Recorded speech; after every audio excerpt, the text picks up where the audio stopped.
যাদের ত্যাগের বিনিময়ে বাংলাদেশে আজকে এই পরিবেশ আমরা উপভোগ করতে পারছি। নিহতদের জন্য মাহবুদের দরবারে শাহাদত কামনা করছি। আহত এবং পঙ্গু যারা আছেন তাদের সুস্থতা কামনা করছি। আদর্শ শিক্ষক ফেডারেশন এই নামের মধ্যেই কিছু বিষয় জড়িত আছে। আপনারা যারা এসেছেন তারা এই ফেডারেশনের অন্তর্ভুক্ত সম্মানিত শিক্ষক মণ্ডলী,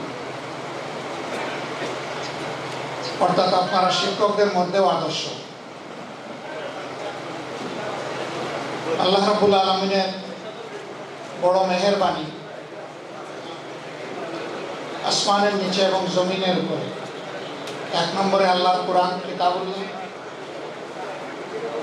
2 নম্বরে মুহাম্মদুর রাসূলুল্লাহ সাল্লাল্লাহু আলাইহি ওয়াসাল্লাম। কিতাবের মাধ্যমে আল্লাহ তাআলা মানব জাতির জন্য তার প্রয়োজনীয় সমস্ত বিধিবিধান পরিপূর্ণ করে দিয়েছে। সূরা মায়েদার 3 আয়াতে এই কথাগুলো উল্লেখ আছে, আমরা সবাই জানি। আর রাসূল করিম সাল্লাল্লাহু আলাইহি সাল্লামকে সেই কিতাবের বাস্তবায়নকারী হিসেবে পূর্ণ শক্তি এবং যোগ্যতা দিয়ে আল্লাহ তাআলা মানব জাতির কাছে উপহার দিয়েছে। আলহামদুলিল্লাহ। ইসলাম হচ্ছে একটি জ্ঞান ভিত্তিক জীবন বিধান। জ্ঞানের আয়াত দিয়েই আল্লাহ তাআলা কোরআন নাযিল শুরু করেছিলেন। ইকরা বিসমি রাব্বিকাল্লাযী। দেশ জুড়ে তোলপাড় ওয়ালটন ফ্রিজ কিনে আপনিও হয়ে যেতে পারেন মিলেনিয়ার।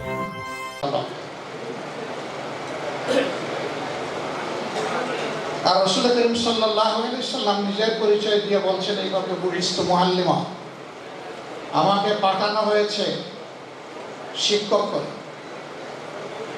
তিনি মানবতার মহান শিক্ষক ছিলেন, শ্রেষ্ঠতম শিক্ষক ছিলেন।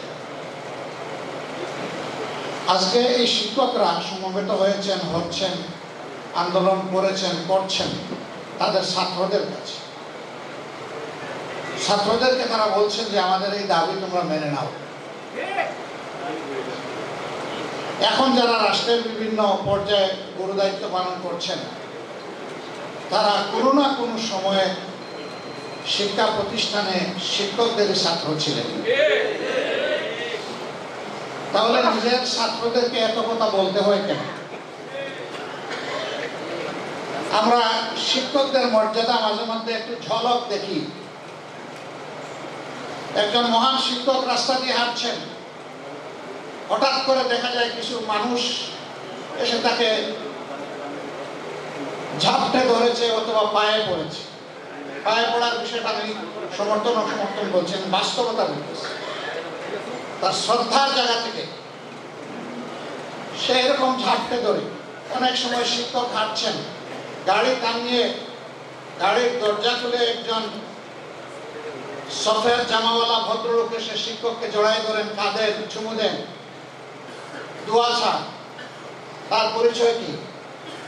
অনেক সময় দেখা যায় তিনি একজন কর্মরত সচিব, তিনি হয়তো একজন সেনাবাহিনীর ঊর্ধ্বতন কর্মকর্তা, পুলিশের একজন ঊর্ধ্বতন কর্মকর্তা, একজন বিশাল ব্যবসায়ী। তিনি যখন তার শিক্ষকের কাছে আসেন তখন খুব ছোট হয়ে যান। তিনি সমাজে যত বড়ই হন না কেন তার শিক্ষকের কাছে তিনি শিশু তুল্য। এই শিশুদের কাছে আপনাদের দাবি করতে হয় কেন? এর কারণ হলো যে শিক্ষা দিয়েছেন ওই শিক্ষাটা আসল শিক্ষা ছিল না। এই জন্য সে যে আপনাকে সম্মান করে ওই শিক্ষার কারণে না, সম্মান করে আল্লাহর দেওয়া সহজাত মানবিক প্রবৃত্তির কারণে। মানব প্রবৃত্তির সুপ্তধনকে, গুপ্তধনকে বাইরে নাচ্ছা করে নিয়ে আসার নাম হচ্ছে শিক্ষা। আমরা সেটা পারিনি বলেই আজকে ছাত্রদের দুয়ারে শিক্ষকদেরকে এইভাবে অসহায়ের মতো দাবি পেশ করতে হচ্ছে। ওই শিক্ষাটাই আনতে হবে, যে শিক্ষায় দাবি আদায়ের কোনো প্রয়োজন হবে না, এবং যে শিক্ষা ইনসাফের ভিত্তিতে গোটা সমাজের দিকে সুদৃষ্টি রাখে। শিক্ষায় শিক্ষিতরা এটা মনে করবে না যে আমার মেধা আর আমার বাপের সম্পদ দিয়ে আমি আজকে মানুষ হয়েছি, এই পর্যায়ে এসেছি। বরঞ্চ সে আল্লাহকে ভয় করবে, এই মেধাটা আল্লাহ আমাকে না দিয়ে একজন সাধারণ শ্রমিককে দিতে পারতেন, সাধারণ মানুষকে দিতে পারতেন, আর আমি শুধু আমার বাপের টাকায় এই লেখাপড়া করে নিই। যে কথাটা আমি সব জায়গায় বলি এবং বলতেই থাকবো, এখানে আমাদের সকলের জন্য, আমার জন্য এটা প্রযোজ্য। ইবতেদায়ী অথবা প্রাইমারি স্কুল থেকে শুরু করে বিশ্ববিদ্যালয় পর্যন্ত যতটুকু লেখাপড়া আমরা করেছি, সেই শিক্ষা প্রতিষ্ঠানগুলোতে যতগুলা ইট, বালু, পাথর, সিমেন্ট, নুড়ি, রড লেগে আছে, মিস্ত্রির হাত লেগে আছে, ওই সব জায়গায় আপামর জনগণের আর্থিক অংশগ্রহণ আছে, একজন ভিক্ষুকেরও আছে। ভিক্ষুক কোন পণ্য কিনতে গেলে তাকেও ভ্যাট দিতে হয়। রাষ্ট্রের এখন রেভিনিউ সবচেয়ে বড় সোর্স হচ্ছে ভ্যাট। আবার সেই ভ্যাট এইটা ভিক্ষুকের, এইটা শ্রমিকের, এইটা কর্মচারী, এইটা কর্মকর্তার, এইটা ব্যবসায়ী, এইটা ডাক্তার সাহেবের, এইটা উকিল সাহেবের, এইভাবে আলাদা করে রাখা হয়। ট্রেজারিতে সমস্ত সম্পদ একাকার। কাজেই ওই সমস্ত স্থাপনা যেগুলাতে বসে আমরা এই শিক্ষা নিয়েছি, উপকরণ যেগুলো আমরা কাজে লাগিয়েছি শিক্ষা নিতে গিয়ে, যে রাস্তা দিয়ে চলাফেরা করি, যে দেশে বসবাস করি, সেই দেশের পরতে পরতে ওই মানুষগুলার ট্যাক্স জড়িয়ে আছে। তার সাথে আরেকটা জিনিস উন্নয়নের জন্য লাগে, সেটা আমাদের মতো তৃতীয় বিশ্বের দেশগুলা বৈদেশিক ঋণ নিয়ে থাকে। আজকের জন্ম নেওয়া শিশুটির উপর ঋণের যে বোঝা, আপনার উপরও সমান সেই বোঝা। সুতরাং আমরা প্রত্যেকটি মানুষ সমাজের কাছে দায়বদ্ধ, 18 কোটি মানুষের কাছে দায়বদ্ধ। এই ফিলিংস আমাদের থাকে না। এখানে সম্মানিত শিক্ষক মন্ডলী আছেন, দুটি দাবি এখানে প্রকট। দুইটা হলে বাকি সব এই দুইটার ভিতরে ঢুকে যাবে, দুইটাই ন্যায্য। একটি হচ্ছে জাতীয়করণ করতে হবে, আরেকটা হলো যারা এখনো এমপিওভুক্ত হননি তাদেরকে এমপিওভুক্ত করতে হবে। এই দুই দাবির ভিতরে সব ঢুকে যায়, কিছুই আর বাইরে থাকে না, বাকিগুলা সব খুচরা। এই দুইটার ব্যাখ্যা আমি আমার দুইটা অনুভূতি পেশ করে আমার কথা শেষ করব। বর্তমানে যে সমস্ত শিক্ষা প্রতিষ্ঠান সরকারের পূর্ণ আর্থিক ব্যবস্থাপনায় চলে, তার একটা গুরুত্বপূর্ণ সংখ্যায় কোনো লেখাপড়া হয় না। শিক্ষা প্রতিষ্ঠানের কর্মঘণ্টার সময় বাসায় বসে শিক্ষকতা করে, বিকল্প কলেজ অথবা স্কুল গড়ে তোলেন। তাহলে আপনি ওখানে বেতন নিচ্ছেন কেন? আপনি ওখানে যদি বেতন নেন, শিক্ষা আপনাকে ওখানে দিতে হবে। আর যদি আপনি এখানেই পড়াতে চান, তাহলে ওই বেতনটা আপনি নিবেন না, এটা আপনার জন্য সঙ্গত নয়। আপনি একজন মহান শিক্ষক, আপনি তো জাতিকে বিবেক জাগিয়ে তুলবেন, সুতরাং বিবেকের জায়গায় আপনাকেও সচেতন হতে হবে। যারা এখন এমপিওভুক্ত আছেন কিন্তু জাতীয়করণ না হওয়ার কারণে বৈষম্যের শিকার, আমরা আবার ভয় করব না তো যে আপনারাও সরকারি হয়ে গেলে এমনটা হয়ে যাবে? ভালো করে বুঝে শুনে জবাব দিবেন। কিন্তু সমাজের চাকা সৎ পথে চলছে না, সমাজের চাকা সত্য থেকে বিচ্যুত হয়ে চলছে। আমি আপনাদের মাধ্যমে অনুরোধ জানাতে চাই মহান শিক্ষক বৃন্দকে, আসুন শিক্ষার এই মহান পেশাটাকে নেশা হিসাবে আপনি কবুল করুন। এটাই আপনার জীবনের মিশন হোক যে আপনি মানুষ গড়ার কারিগর, আপনি মানুষ গড়ে দেবেন। বলবেন যে পেটে ক্ষুধা রেখে কিভাবে মানুষ গড়ব, এই দায়িত্ব সমাজের, এই দায়িত্ব রাষ্ট্রের। এই জন্যই আপনাদের সরকারিকরণের দাবি আমরা সমর্থন করি। এটি হওয়া উচিত। শিক্ষা মানুষের যদি মৌলিক অধিকার হয়ে থাকে, তাহলে সেই শিক্ষা প্রত্যেকটি মানব সন্তানকে তার অধিকার তার হাতে তুলে দেওয়ার দায়িত্ব হচ্ছে সরকারের। হ্যাঁ, কেউ যদি প্রচলিত শিক্ষার বাইরে গিয়ে নিজের সন্তানকে আরো বাড়তি কোনো শিক্ষা দিতে চান, আমাদের কোনো আপত্তি নাই, কিন্তু মৌলিক শিক্ষাটা পাওয়ার অধিকার সকলের রয়েছে। এটা ইবতেদায়ী এবং প্রাইমারি থেকে শুরু করে বিশ্ববিদ্যালয় পর্যন্ত যার মেধা যতটুকু পর্যন্ত পৌঁছবে তাকে ততটুকু শিক্ষার পরিবেশ দিতে হবে। আজকে একটি লজ্জার বিষয় জাতির জন্য, শিক্ষকরা থাকবেন শিক্ষা প্রতিষ্ঠানে, তারা এসে রাস্তায় দাবি তুলবেন যে আমাদের এই ন্যায্য দাবিগুলো আপনারা মেনে নিন, সরকার মেনে নিন, অর্থাৎ ছাত্ররা মেনে নিন। এটা নিঃসন্দেহে জাতির জন্য কষ্টের এবং লজ্জার, তার সঙ্গত অবসান হওয়া উচিত। আমরা এই দাবির পক্ষে আগেই আমাদের মনোভাব ব্যক্ত করেছি। আমরা শিক্ষা সংস্কারে এই কথাগুলো বলেছি, আমরা বলতে থাকব। আপনারা আপনাদের ন্যায্য দাবি আদায়ে ন্যায্যভাবে অবিচল থাকবেন, অন্যায্যভাবে না। অবিচল থেকে আপনারা সামনে এগিয়ে যান, আপনাদের সাথে আমরা আছি। কিন্তু আমি আগে যে কথাগুলো বললাম আশা করি আপনারা ভুলে যাবেন না। এবার আমার একজন মহান শিক্ষকের গল্প বলে আমি কথা শেষ করব, যে গল্প অনেকবার হয়তো আপনারা শুনেছেন। আবার তিনি আমার প্রাইমারি স্কুলের শিক্ষক। চতুর্থ শ্রেণীতে পড়া অবস্থায় অর্ধবার্ষিক পরীক্ষার পরে তিনি এসেছিলেন। এর আগের অধ্যায়টা ছিল আমাদের বড় কষ্টের, অনেক কিছু না হওয়ার। তিনি একা শিক্ষক, 5টা ক্লাস সামাল দিতেন। 3 মাস পরে হেড টিচার এসে তার সাথে জয়েন করেছিলেন। কিন্তু তিনি ছিলেন একটু ইউনিক। তিনি চ্যালেঞ্জ হিসাবে নিয়েছিলেন যে তিনি কিছু সন্তান বানাবেন। তিনি তখনও বিবাহিত ছিলেন না। তিনি স্কুল শুরুর সময় ঠিক মতোই আসতেন, কোনোদিন তাকে আমরা দেরি করতে দেখিনি। পুরা সময় শিক্ষা দিয়ে তিনি আগের দিনই একটা বাড়িতে নিজের থেকে দাওয়াত দিতেন। যে কোনো ছাত্রকে বলতেন যে আগামীকাল তোমাদের বাড়িতে খাবো, তোমার মাকে গিয়ে বলবা, সালাম দিবেন।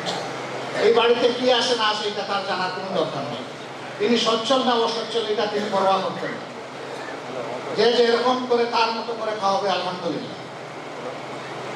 আসরের পরে খাওয়া দাওয়া করলেন, মাগরিবের নামাজ ওই মহল্লায় পড়লেন, নামাজ পড়ে অন্য মহল্লায় চলে যেতেন, এই মহল্লায় থাকতেন না। গিয়ে ছাত্র খুঁজতেন, কোন ঘরে ছাত্র আছে তাকে দেখতেন যে ছাত্ররা লেখাপড়ায় বসছে কিনা। তিনি কাউকে ওই সময় পড়াতেন না।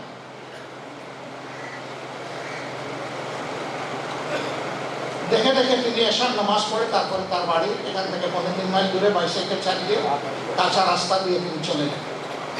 এটা ছিল তার সপ্তাহে 6 দিনের রুটিন। আমরা যখন ক্লাস 5-এ উঠলাম তখন আরেকটা চ্যালেঞ্জ উনি নিলেন যে আমার স্কুলে বৃত্তি আনতে হবে, আমার স্কলারশিপের জন্য তিনি কোচিং শুরু করলেন। আমরা একটা সময় টাকা দিতে চাইলাম। তিনি বললেন টাকার জন্য আমি কোচিং করবো না, তাইলে কালকে থেকে আমার আর কোচিং নেই।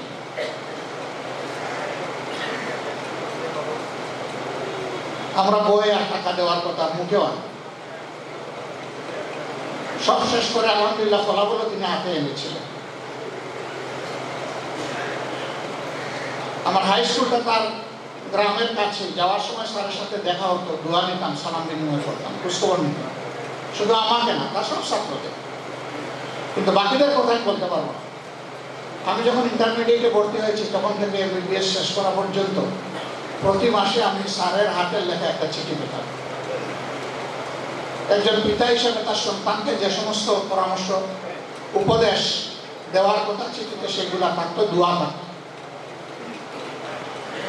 আমার যখন এমবিবিএস গ্র্যাজুয়েশনটা হয়ে গেল তখন আমি স্যারকে প্রথমে চিঠি লিখে জানালাম, তারপরে আমার পিতাকে লিখলাম। স্যার এই চিঠির জবাবে একটা চিঠি লিখলেন যে বাবা, এখন থেকে আমার নিয়মিত চিঠি লেখা শেষ, আর মাসে মাসে তোমার কাছে আমার চিঠি যাবে না। এতদিন তুমি আমার কুলের সন্তানের মতো ছিলে, তাই পিতা হিসাবে আমি আমার দায়িত্ব পালন করেছি। এই মহান শিক্ষক রিটায়ারমেন্টের পরে হজে যাবেন, আল্লাহু আকবার। তিনি তার ডায়েরিতে কোন বাড়িতে কত তারিখ খেয়েছেন পান করেছেন সেটাও লিখে রেখেছেন। হজে যাওয়ার আগে 7টা গ্রামে ঢুকে ওই বাড়িগুলোর প্রত্যেকটা ঘরে গিয়েছে, সবাইকে বলেছেন আপনাদের নুন নিমক আমি খেয়েছি, হক আদায় করতে পারেনি, আমাকে ক্ষমা করে দেবেন।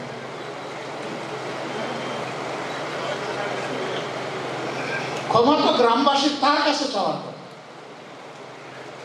উল্টা তিনি ঘরে ঘরে গিয়ে ক্ষমা চেয়ে তিনি হজে গিয়েছেন। তার রাজনৈতিক দর্শন এবং আমার দর্শন সম্পূর্ণ ভিন্ন, কিন্তু আমি আমার গ্রামের বাড়িতে গেলে তাকে এক পলক না দেখলে আমি বুঝি যে আমার বাড়িতেই যাওয়া হয়। এখনো তিনি বেঁচে আছেন। সেই আদর্শ শিক্ষক আজ আমাদের বড়ই প্রয়োজন। সমাজ যেন আমাদের শিক্ষকদেরকে সম্মান করতে পারে, আর আমাদের শিক্ষকরা যেন ছাত্রদেরকে সন্তান হিসেবে তুলে তুলে দিতে পারে, তাহলে ইনশাআল্লাহ আমরা একটা বিউটিফুল সোসাইটি পেয়েছি। এবং অবশ্যই শিক্ষা হতে হবে কোরআনের সেই আয়াতের আলোকে, ইকরা বিসমি রাব্বিকাল্লাযী খলাক, পড়ো তোমার সেই রবের নামে যিনি তোমাকে পয়দা করেছেন। অর্থাৎ রবের দেওয়া শিক্ষাকে বুকে ধারণ করে বাকি সমস্ত শিক্ষার বিকাশ ঘটাতে। এই জন্য আমরা যেখানে যাই বলি যে আল্লাহ যদি কোনোদিন এই দেশ পরিচালনার দায়িত্ব আমাদেরকে দেন, কবুল করেন, এটা আল্লাহর ইচ্ছা। জনগণের ভালোবাসা সিক্ত হয়ে যদি আমরা যাই, তাহলে আমাদের প্রথম দায়িত্ব হবে শিক্ষার সংস্কার সাধন করা। শিক্ষককে শিক্ষকের মর্যাদার আসনে বসানো, আর ছাত্রদেরকে দেশ গড়ার কারিগর হিসাবে তৈরি করা, যাতে একজন ছাত্রের হাতে তার শিক্ষার পাঠ চুকানোর পরে যেভাবে সার্টিফিকেট আসবে, কাগজের সার্টিফিকেট, ঠিক তেমনি ভাবে তার কাছে আসবে কাজের অফার লেটার। এই দুইটা একসাথে তার হাতে পৌঁছবে। এমনকি তার গ্রাজুয়েশন অথবা পোস্ট গ্রাজুয়েশনের সেই সার্টিফিকেট আসার আগেই দুনিয়ার বহু জায়গায় ছাত্রদের কাছে কাজের অফার লেটার চলে আসে। আমরা নৈতিক শিক্ষাকে বিকশিত করে ওই শিক্ষাই আমরা এই দেশে প্রতিষ্ঠিত করবো ইনশাআল্লাহ। তাইলে মানুষগুলো আর পশু হবে না। এই সমাজে অনেক পাশবিক, হৃদয় বিদারক অনেক দৃশ্য দেখতে হয়, শুনতে হয়, হৃদয় ভেঙে টুকরা টুকরা হয়ে যায়। মাগুরায় 8 বছরের একটা শিশুর সাথে তার আপনজনেরা যে আচরণ করেছে, বিশ্বাসের ছুরিকাঘাত করে, এটা গোটা মানবতার প্রতি তারা ছুরিকাঘাত করেছে। এটি হচ্ছে পশুত্বের শিক্ষা। এই শিক্ষা থেকে বের করে এনে আমাদের দেশে আমরা দিতে চাই আল্লাহর দেওয়া মানবিক শিক্ষা। এখানে আমাদের কোনো সংকীর্ণতা নেই, এই ব্যাপারে আমরা ভেরি ডেসপারেট। 91% মুসলমানের দেশে অবশ্যই শিক্ষা হতে হবে ধর্মের ভিত্তিকে এবং চেতনাকে ধারণ করে। এর বাইরে কোনো শিক্ষা মানুষকে মানুষ বানাতে পারবে না, দেশপ্রেমিক দায়িত্বশীল নাগরিক হিসাবে তৈরি করতে পারবে না, যা এখন প্রমাণিত সত্য। সম্মানিত ভাইরা, পরিশেষে বলবো যে আসুন এই পবিত্র রমাদানে আমরা কোরআনকে অন্তরে ধারণ করি। মহাসাগর কোরআনের ভিতরে সকল ছোট ছোট সাগর ঢুকে আছে। এটি হচ্ছে জ্ঞানের মহাসাগর। আমরা নিজেরা আমাদের সহকর্মীবৃন্দকে, পরিবারের সদস্যদেরকে এবং আমাদের বিলাভ স্টুডেন্টস যারা আছে তাদেরকে আমরা সবাইকে কোরআনের শিক্ষার দিকে ডাকি। এমনকি আপনার কোনো ছাত্র যদি মুসলিম নাও হয়ে থাকে, তাকে আপনি বলতে পারেন। আমাদের সাথে বাংলাদেশে অবস্থানরত অনেক বিদেশি মিশনের ইন্টারাকশন হয়। তারা কোরআনের বিভিন্ন বিষয় নিয়ে আমাদের সাথে জানতে চান। আমরা মাঝে মাঝে তাদেরকে অত্যন্ত ভদ্র এবং বিনয়ের সাথে জিজ্ঞেস করি, আপনি কি কোরআন পড়েছেন?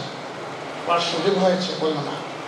আমি বলি যে ঠিক আছে, আমি একটা আপনারই ভাষায় ট্রান্সলেটেড কোরআন আপনার কাছে পাঠিয়ে দেবো, আপনি পড়েন, আমি যে জবাব দিতে পারবো এই কোরআন তার চাইতে চমৎকার জবাব আপনাকে দেবে আপনার প্রত্যেক প্রশ্ন। এ পর্যন্ত অনেকে চেয়ে নিয়েছে, এ পর্যন্ত অনেকে পাঠিয়ে দেওয়া হয়েছে। এই কোরআন মনে রাখবেন শুধু মুসলমানদের প্রপার্টি না, এই কোরআন হচ্ছে বিশ্ব মানবতার প্রপার্টি। যে আয়াত দিয়ে কোরআন নাজিলের সুসংবাদ পাঠানো হয়েছে সেই আয়াতেই কথাটা বলা আছে, শাহরু রমাদানুল্লাযী উনজিলা ফীহিল কুরআন হুদাল লিন-নাস, সমস্ত মানব জাতির পথ প্রদর্শক। বলা হয়নি হুদাল লিল মুমিনিন।